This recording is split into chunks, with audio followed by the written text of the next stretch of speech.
Yo mga idol, kamusta? Sports Talk PH nga pala.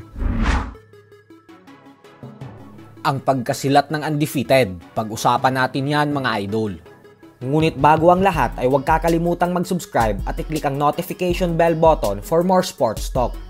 So sa undercard nga po ng bakbakang Jaron Boots Ennis versus Usman Lima kahapon, ay nagtuos ang dalawang higanteng heavyweight fighters na sila Guido Vianello ng bansang Italy at ng pambato ng Canada na si Alexis Barrier.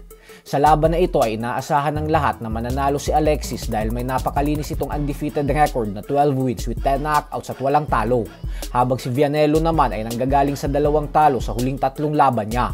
Sa umpisa ng laban ay tila aakalain natin na matatalo talaga si Vianello dahil nananalo talaga si Alexis sa puntusan. Subalit laking gulat nga po ng lahat ng pabagsakin ni Vianello ang undefeated fighter sa 4th round.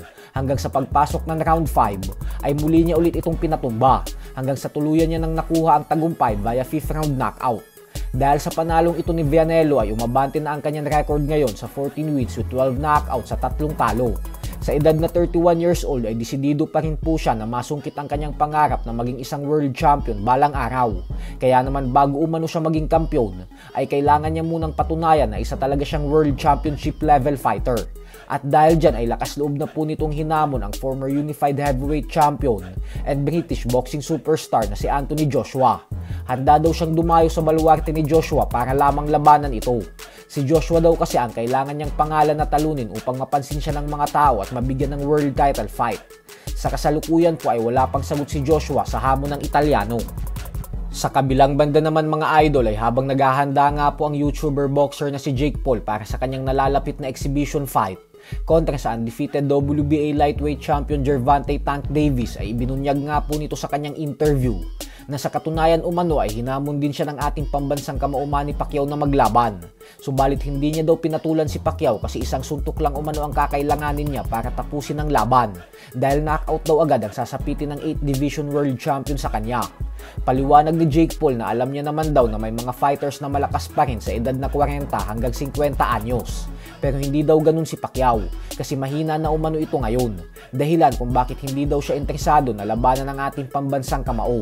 Hindi naman po ito binigyan ng pansin ni Pacquiao dahil abala po ito sa kanyang target na maging isang ganap na world champion ulit sa edad na 47 years old. Kasalukuyan itong nasa ilalim ng negosasyon na makipaglaban sa WBA welterweight champion Rolando Romero sa January 24 sa susunod na taon.